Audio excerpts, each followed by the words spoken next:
Halo guys, Hegel di sini. Saya mewakilkan dari kelompok gak jelas ini. Nah, di sini saya akan menjelaskan komponen komputer. Langsung saja ke videonya yang sebagai berikut. Want a break from the ads? Want a break from the ads?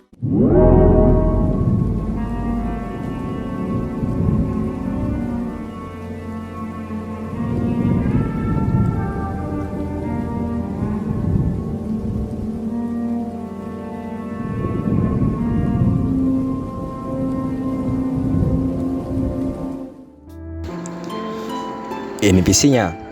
Nah, jadi dari model dari casingnya Dell, langsung saja kita buka ya. PC yang seperti ini biasanya dapat dengan prosesor Core 2 Duo, Gen 1, Core 2 Quad, Pentium yang seri lama. Nah, dalamnya seperti ini. Ya, bisa dilihat langsung aja lah ya.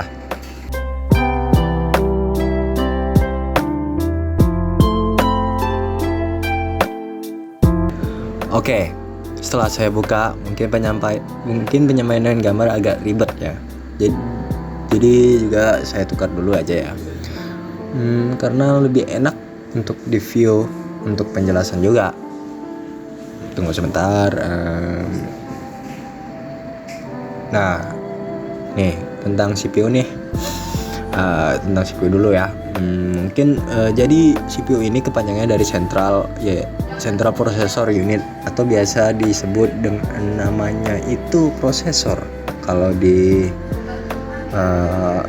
bahasa umum ya yang kita tahu. Nah, jadi fungsinya ini bisa dibilang otak dari komputer lah.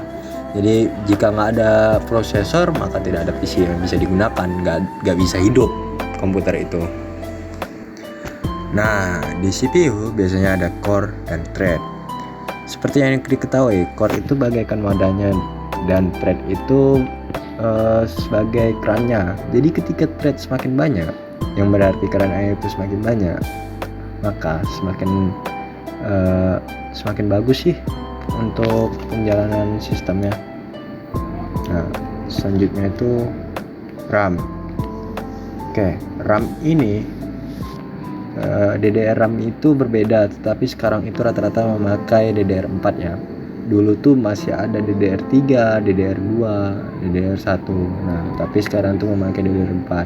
Nah, umumnya di slot RAM itu ada namanya DIMM, sebutannya tuh slot DIMM, dan kebanyakan di Mobo sekarang itu mempunyai slot DIMM itu ada 4. Nah, dulu sih memang ada 2 doang, 2 atau kurang sih ya, tapi sekarang tuh udah ada 4. Oke.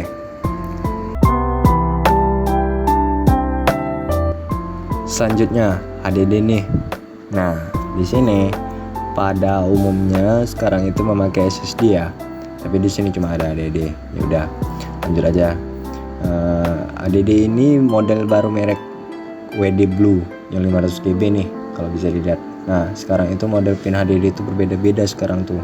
Itu ada yang sebelumnya tuh lebih gede sih slot pinnya, ada banyak gitu kalau nggak salah, ada berapa ya, ada tuh lebih gede namanya itu. Nah, di situ ada 2 tuh saya mau sebutin, yaitu slot IDA dan slot ATA. Nah, ATA itu yang sekarang kita gunakan, yang kecil, simple.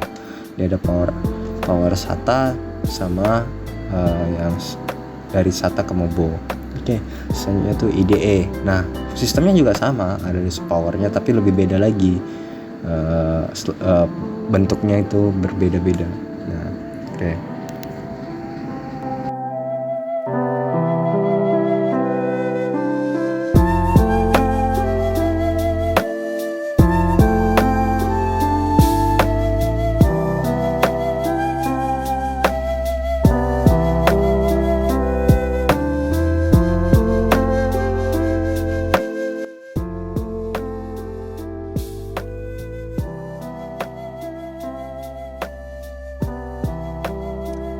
Kosong nih, duduk ah. Saya bakal lanjut buat jelasin motherboard tadi selagi teman saya ke WC.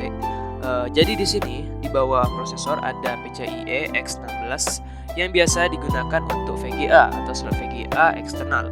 Dan di bawahnya juga ada PCIe X1 sampai 3 yang biasa digunakan untuk LAN card atau video card. Dan di antara PCIe X1 dan X2, di sini ada yang namanya buzzer, yang dimana akan berbunyi di saat ada komponen di motherboard ini yang error. Dan lanjut di sebelah kiri, motherboard ini ada namanya port I/O, yang dimana di sini ada 4 port USB dan juga ada LAN card RJ45 dan juga ada DVI dan VGA, dan yang terakhir ini adalah audio jack. Untuk headset dan juga untuk mic, yang dimana port I/O ini digunakan sebagai input dan output di motherboard ini.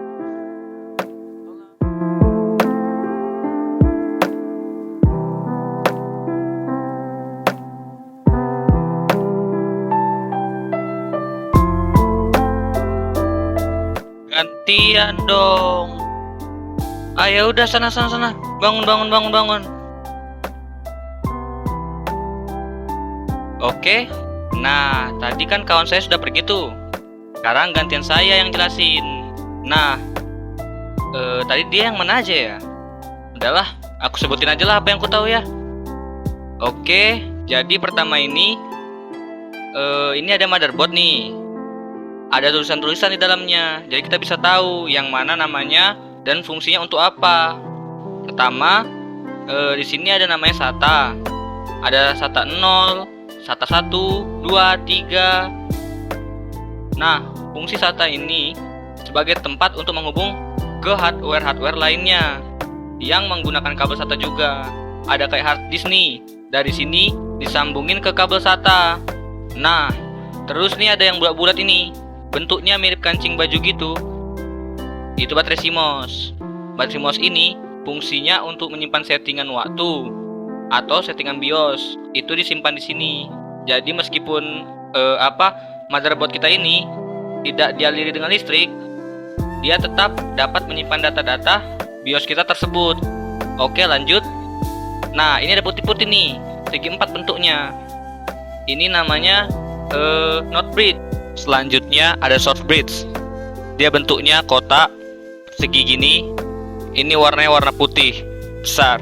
Jadi ini fungsinya sebagai penghubung dari prosesor, menghubungkan juga ke GPU serta ke short bridge. Dia itu sebagai jalan utamanya. Kurang lebih seperti itu. Lalu di sini ada sejenis jumper. Namanya ROM recovery dan CMOS PW. Ini kita gunakan mereset BIOS. Bisa cabut sini. Nah, dan bawah ini yang paling penting dan yang paling utama sebagai penghasil daya untuk motherboard kita, namanya power supply. Ukurannya besar. Power supply ini banyak jenisnya. Ada banyak daya yang masing-masing power supply. Tergantung apa yang kita butuhkan, itu yang kita beli. Lalu gunanya power supply ini sebagai pemberi daya kepada komponen-komponen yang ada di motherboard ini. Tentu perlu tuh yang namanya pemberi daya supaya mereka bisa hidup.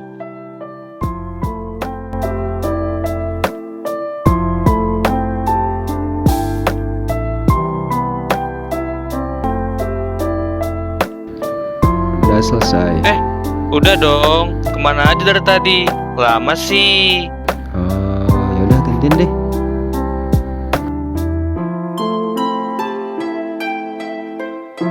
Ya udah semua dijelasin nih. Udah bisa nikmatin video-video ini. Video kami ini kalau bisa di subscribe terus plus like, and I'll see you in the